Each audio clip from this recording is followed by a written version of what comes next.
So failure, I mean, this is a somewhat a buzzword, maybe not, but it's a word that often carries a heavy weight, something to be avoided, feared, or even hidden. But what if we told you that failure is one of the most powerful tools for growth, innovation, and long-term success?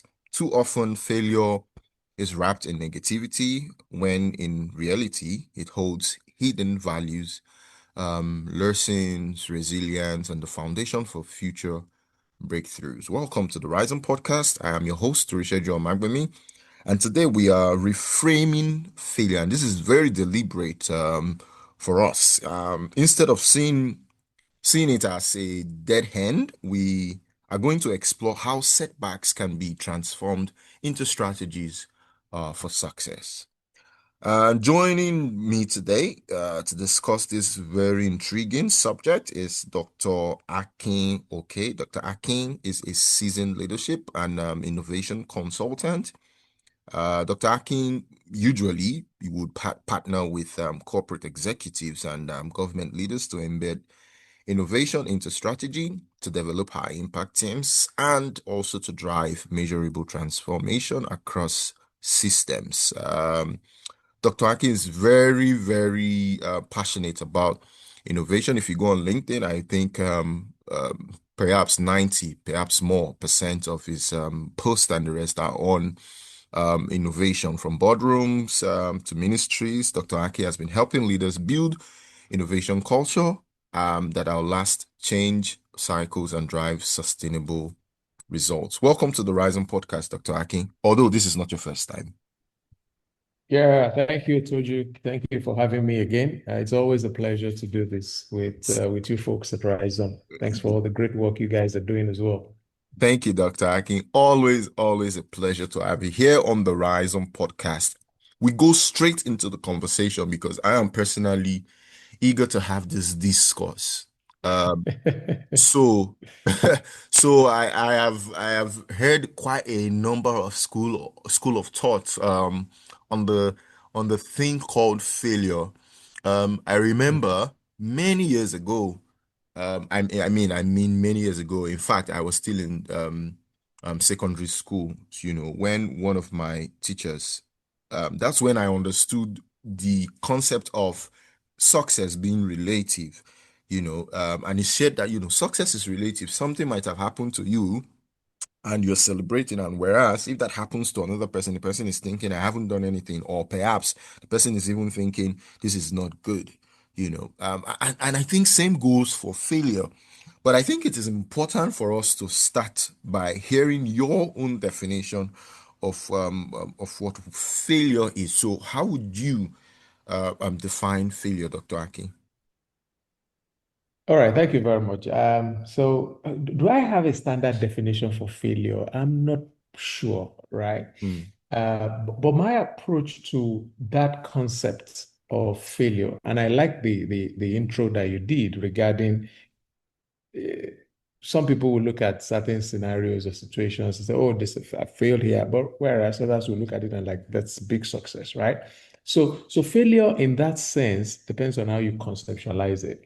So my approach to looking at something that doesn't probably work the way I have assumed or I've prepared it to go is seeing it as an opportunity to learn. And I picked that up from something I think I read years ago about the acronym about the word fail being your first attempt in learning. So when you deconstruct FAIL, see it as a first attempt in learning. So when something doesn't go well or doesn't go as planned or doesn't give me the right kind of results, I always look at it, oh, that's my first attempt in learning. And that came from a place of pain over many years, right? So personally, I have then developed that approach as you could say it's a survivor kit, right? In that sense. So I define failure as an opportunity to learn. Okay. Some of it might come mm, with a very big cost, mm, some with minimal cost. but it's Mm. always an opportunity to learn. So Great. that's the way I conceptualize it. Great. Failure, an opportunity to learn. I mean, I think that Yeah. that's very profound, and that leads me Mm. to my next question. Because if you look at it, I also I'm very much aligned, looking at failure as an opportunity to learn. But you would agree with me, Dr. Akin, that there are Mm. many people out there Yeah. listening to this podcast now that failure for them is wrapped around all the negativity you can think of, all the negative energy um in this world comes together to define failure for them. So why do you think this is often the case, where people are seeing failure as something that's negative rather than an opportunity for growth? Over. All right. Thanks, Soju. I think it comes from the way we are socialized. Mm, Um, the socialization process starts from little things from the home, mm, where if you drop the ball, you get swacked for it. Then you go to school. If you don't, especially when we go through go back in our traditional schooling system in Nigeria and even up to now, right? I remember mm, primary school, if you can't memorize 1 to 10 at mm. primary one or primary two, it's a big deal, right? Right. And you get whacked on the head. So you tend to socialize and associate. So with that socialization, then comes the association with negative consequences with failure. Mm, And as you grow older, you get rewarded for getting the right kind of results in terms of what the society perceives as that, right? And you get punished. And it's a fact of life, right? When you also think about the Darwin evolution theory, right? mm, The survival of the fittest. mm, And so that all of those little things in terms of how we socialize young mm. people, breed young minds, Yes. so it goes way deep, and these things are then ingrained. So to become someone who sees failure as an opportunity to learn, there has to be some unlearning. I can't remember who was it that said, as we grow, if you're going to be successful, you have to recognize that you have to learn, relearn, unlearn, and I can't remember the third or fourth one. So the unlearning process is what is holding back a lot of people from seeing failure in a positive light, as Mm, opposed to, now don't get me wrong, failure comes with pain.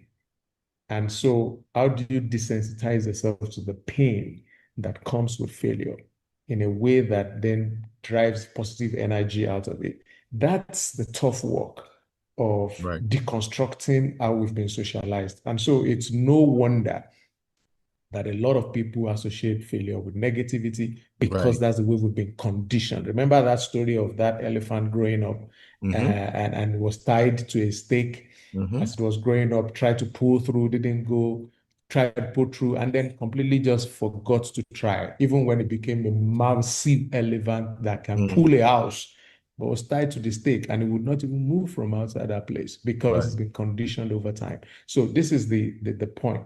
We've Right. we've been society conditions most of us into that frame of seeing Right. failure as painful, as something to be punished. And so most people don't get out of that, Wow. either intentionally or unintentionally. And this continues to be reinforced through life. Mm. And so it takes a conscious effort to unpack that and engage in a positive way. Thank you, Dr. Akin. Because you've mentioned that even though we're saying, look, you can seep out success from failure.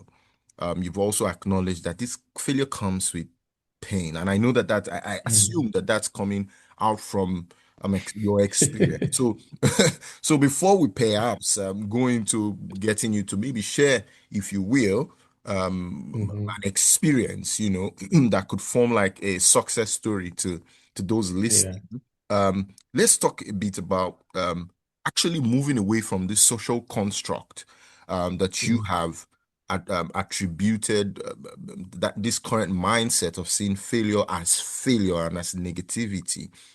What would you say individuals can start to do to shift that mindset and start to embrace failure as part of success? Over. Okay.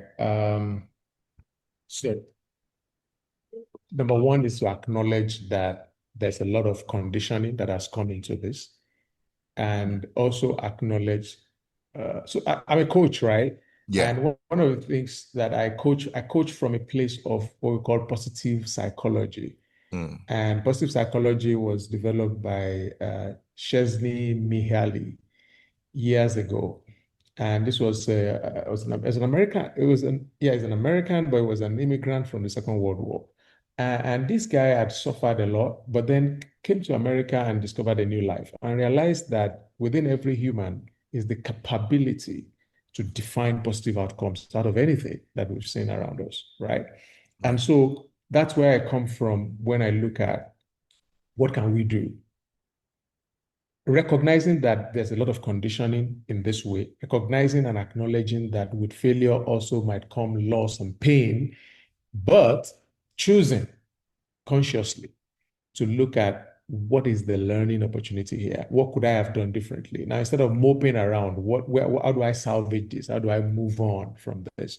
Because the reality of our existence as humans is that we will not always have everything our way, right? And being prepared for that in a way that allows us to move on, okay, is a conditioning again that we have to create as individuals. Not all of us have the psychological strength to do that, and that's why you can always look for help. And I think again that's another part of the conversation. Society, particularly in ours, and most societies really, um, would look at seeking for help, particularly also for men. So it's different from men and women, males and females, right? Right. For males, we are conditioned to bottle it, right? Be a man. Men don't cry. A big boy. When you use those language around people, you are building them up for a life that sometimes would be challenging in acknowledging that it's okay to fail sometimes. And that when you fail, that's not the end. You can always pick things up. So acknowledging it, fine, making a conscious, intentional effort that this is not going to define my life, my situation, and my circumstance around whatever it is. And also, let's face it, there are certain situations that you can win at, acknowledging that as well. Yeah. So, like, what's this guy's name now? Kenny Rogers. Know Mm, when to walk away, yeah. know when to run. You never count your money. Yeah. While sitting at the table, there'll Yeah. be time enough to do that when the deal is done. So, as much as I will advise and say, yes, you can always turn things around positively, also you got to know your limits, know when to walk away. Know Mm, that this is a course that you can't retrieve. There's some mm, like that. The good thing is those are far few in between. And once the learning has been made, you don't do it again. great. Thank you so much, Dr. Akin. Of course, you are a business leader, and I think that life itself is very result Mm. driven, Yep. especially in our current construct. Nobody will notice you without any tangible results. Not to talk of our corporate space, I think even more so that Mm. is very result driven. So as a business leader and as well as one who um help leaders with coaching, to navigate some of Mm. these things. What is your prescription? If you want to be prescriptive, for leaders to cultivate a culture within the organization that sees failure as learning opportunities rather than a setback. Over. Mm. Thank you very much for that. That's an interesting one. So post-COVID, I spent the first 2 years post-COVID working with a lot of organizations and teams to build something we call psychological safety. And I remember both of us had exchanged something on that on LinkedIn with our dear Arsenal, right? Right. uh, Right. And so I spent the last couple of years educating leaders from boardrooms, some of them, thinking, oh, we can't do this for our workers, the hybrid work. You remember all of those conversations, right? Working from home and the rest, and there Absolutely. was that tussle. Absolutely. And so for leaders to create the opportunity for organizations to thrive and for individuals and organizations to thrive, they must create that opportunity for psychological safety. Psychological safety essentially is creating an atmosphere where it is okay for Mm, somebody not to know something and mm, they can put that in the pool of knowledge in the organization and they will not be punished for it. mm, It's okay for people to voice their ideas, voice their concerns, and they will not be punished. They will not be stigmatized for it. That's the work of leadership, but it also requires the building of what you call interpersonal trust within the team. So, and this is a big deal. I mean, while I was preparing some of my materials back then, yes. I came across the fact that Google had done a project, called a Project Aristotle. Mm, And what they came back from that for organizations who will be truly innovative, who will deliver results consistently and break boundaries, you must create that thing called psychological safety. Now it can be abused. I mean, there's mm, nothing, that doesn't get to that point. yeah. But if you're asking me, what can leaders do? They must foster an atmosphere where it is safe for people to share their ideas without fear of judgment. Mm, And leaders model this by making sure that the team members recognize that they are not supermen. So you see, the yeah. big challenge with leadership is once people start to get rewarded with what we call the perks of leadership, it's very difficult for them to self-reflect and recognize that they do not have all the answers. So leaders who will foster psychological safety, who will allow people to be vulnerable and fail in quote, will be leaders who acknowledge their own fallibility Mm, and share that in a safe way.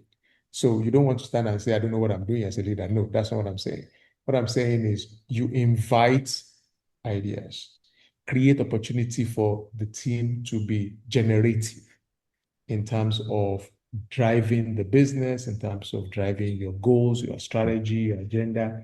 And when people do not meet your expectation at the first goal, that's not the time to say is a done, so we don't mm, know what he's doing. mm, Because when you do that, you reinforce that fear of failure and you shut down your potential pipeline for brilliant ideas. I tell you what, organizations that open up the space for people to fail in quotes. Because again, there's a level of failure, there's another level of failure. You don't right. want to allow people to fail in a way that destroys your business, right? And so Right. that's why you said guardrails to guide people in terms of the tolerance for failure. Mm-hmm. So you don't throw somebody at a big project that can determine the future of the business and say, oh, it's okay for them to fail. That's not what we're saying. Right. This is saying as a leader, taking responsibility for having the roadmap and then deciding which elements of this would you invite people in from the team to contribute to. Ultimately, the big decisions would come to you. Mm, But creating that atmosphere where the pool of knowledge, the pool of understanding within the organization can come together is the work of leadership. And there are a number of steps that leaders can take to do that. So not punishing failure, especially creating a safe space for people to fail comfortably. Uh, when I use that word fail, I'm not saying that they should go and make mistakes or that are detrimental to the business or right. that people will willfully destroy things. No, I'm saying it's okay for somebody to say, Oga, I don't know what you asked me to do. Right. And Oga, I'm not sure I understand completely. So they should be able to say things like that, and then you guide them, and then you walk the talk, you show them. And it's okay for you as a boss to come to a meeting and say, this is the problem we have. I welcome ideas from all of you in terms of how, and acknowledge their ideas. when they Right. bring it. Okay. And so creating that kind of opportunity, and this is where great innovations come from. I mean, time will fail me to give you a good example with that same Google. Mm. There's a book called Culture Code. In Culture Code, Dan Coyle recounted a very powerful story of how Google became Google. So in the early years of Google, it was like number three or number four behind the Yahoos of this world and the Yes. uh, and those other early AOL, those other search engines.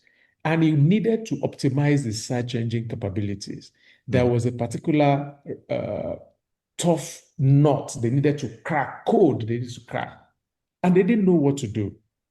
But because it was such an open place where people can always drop in their ideas, I think in their canteen, the head of Google at the time put up the notes and said, "This is what we are trying to solve, Mm. right? This is the problem." And everybody in the company goes through the canteen, I mean, the restaurant, Yes. and a particular chap who was not part of the core, tech team, the people Mm. who are the Yeah. crack coders, just picked up that problem, went home that weekend, and created a line of code that solved the problem Mm. and brought it back the next Monday and gave it to the guys who are supposed to be the, top programmers, the Yes. nerds. Yes. And they implemented it and it worked. That line of code, that series of codes that unlocked that problem for Google was what made Google the number one search engine in the world. Their income went from 3 million a year or thereabout to like 3 million a day, Oh, wow. Wow. if I get the numbers right. But it's in the book, Mm. Dan Coyle, Culture Code. That is what it means to create an atmosphere where it is okay to fail. Nobody went on to say it is those who are the geeks who are supposed to solve the problem. Everybody within the organization can contribute their ideas. Right. That's what leaders do. And this is extremely important in the current climate where disruption can come from anywhere. You do not know, nobody has all the answers. Right. There's a famous quote that I like to share when I work with leadership teams, and I say, um, none of us is as smart as all of us. Mm. Mm. That's heavy. None of us is as smart as all of us. So the combined brain power in the room, Mm-hmm. no one person can beat that. Mm. All right. I mean, we are pressed with time, sadly. Otherwise, would have gone on and on and on this conversation. Um, so I think my final question for you, Dr. Aki, and thank you once again, for spending this time with us. So I think it would be good for you to send like last words or final thoughts Mhm. to Okay. someone perhaps experiencing a major failure right now. What would you say should be their first step, you know, uh, Okay. to really turn around this tight corner? And Okay. for someone who is stuck in a cycle of Mm. setbacks, what would Mm. you say to them right now to just give them a sense of hope? Over. Okay, so there's something I always like to share personal experiences when I talk about this because it's good. You can prescribe from everything you've read in the world, right? Yeah. Um, from my personal experience, I realized, and I'm thankful because I'm a faith-based person, so I thank God for His privileges in my life, right? Mhm. I graduated with a degree in zoology, Mm. and one of the first things my dad did was to take me to one of my big uncles, who was a big man in our city at the time, and who could fix anything. I mean, well connected with government and Mhm. everything. And he said, "Oh, there's your nephew. We just finished. I need you to get him a job." And the man said, "So what did you study?" And I said, "I studied zoology." He looked up, looked down, said, all those logi courses, we can't find work for them. I mean, what do you think would happen to a young man of, I think I was Mm. 20 at the time or 21? I mean, all of your expectations, your hopes, your thoughts just disappeared because is after spending 4.5 years acquiring a zoology degree, the man says there's nothing that he can do because those logi courses. So if Mm-hmm. you're out there and listening to this and you've done any of those logi courses, I went home that day and I said, okay, so what am I going to do with my life? Mm. Right. And the next thing that came providentially by the Holy Spirit, I believe, is okay, if you can't get a job, then you have to learn to create one. And from that moment, my approach has always been to learn to create a job for myself, create value for myself. So I left that BSc degree, decided, okay, I enjoy engaging with people, talking. Providentially, I landed in the end in a consulting firm where we were doing IT. I did a bit of IT. And I realized that as I was growing older, my capacity for doing all of those coding, my attention span was too short. But Mm. I enjoy talking to people. And where we are today, I have built a consulting career around just talking to people. So the key question is, what are you taking away from there? And what I now teach, particularly when I do leadership development for mid-career young people, is I always recommend a book by Nassim Taleb, Becoming Anti-Fragile. The world we live in is going to continue to remain increasingly uncertain. Being able to be resilient is not enough. You've got to become something the guy called becoming anti-fragile. And what does it mean? You need to have an anti-fragile mindset. An anti-fragile mindset is an unbreakable mindset. Mm. It's the one that embraces uncertainty and sees it as a part of life, is permanently thinking of learning and growth, is permanently thinking of experimenting and iteration, builds redundancy around itself. And Mm. this you can build at the level of your human person as well as your organization. So all of those tools are tools of becoming anti-fragile. Okay. Yeah. Practice risk avoidance. So risks are an essential part of life, but you can avoid them. Mm. Find the right place to dodge them, all of the potholes. So if Nigeria is happening to them and you can see it, Mm-hmm. avoid it. I think it's somewhere in Proverbs. Now again, now this is my faith part coming in. Huh? The Bible says, "The wise man sees danger and avoids it. A foolish man walks straight into it." I'm not very good at quoting the Bible, but one of those times when those verses hit me, I hold them. So part of being anti-fragile that Nassim Taleb said in his book is to practice risk avoidance. You see something, you can sense it's coming, it's going to hit the world. If you can avoid it, avoid it. All right.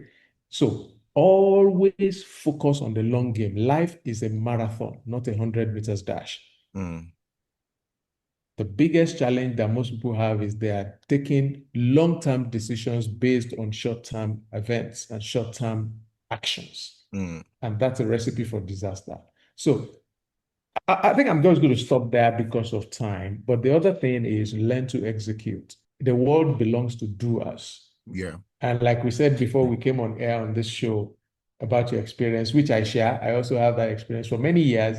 It took me a long time to start putting myself out there in Mm. social media because I just felt it's an undue exposure. What is it, you know? But the truth of the matter is the world has changed. The Absolutely. engagement you can have today, your ideas are so unique to you. And if you do not share those ideas, nature abhors a vacuum. That idea is going to hit somebody else and it's going to use it. And you're Mm. not going to be able to own that idea anymore. And we live in a knowledge economy. So I told myself 2 years ago, I have to change something. As much as I am an extrovert, I talk a lot. I hated having to stand in front of the camera and talk about what I know and what I Mm. do. It felt somehow, even up to now, right? But the Mm. truth of the matter is, we have to keep reinventing ourselves. That's where anti-fragility comes in again. The world is going through structural uncertainty, not just any kind of uncertainty. I could teach a bit on that, right? Structural uncertainty. Mm. And because that is happening, everybody needs to stay abreast of it. Otherwise, you could get stuck. Otherwise, you could then become, I don't know what's going on. No, become anti-fragile. Nothing breaks you because you thrive Right. on uncertainty. Right. Thank you so much, Dr. Akin, sadly, we have to draw the curtain here because of the want of time, but it's been very insightful having this conversation with you. I mean, you've gone on to share your personal stories and as well as practical strategies for turning failure into successes. I mean, failure is inevitable, and you also spoke strongly to that. But as we've explored today, it's also one of the most valuable tools for growth, for innovation, and for resilience, something that we need now more than ever. My key takeaway, is that failure is not sort of like the opposite of success. It's rather a stepping stone towards success. The way we respond to failure would determine whether it becomes a barrier or a breakthrough. So if you've enjoyed today's discussion, be sure to subscribe and share this episode with someone who could use a fresh perspective on failure. And until next time, embrace the setbacks, learn from them, and keep moving forward. Thank you for listening. Bye now.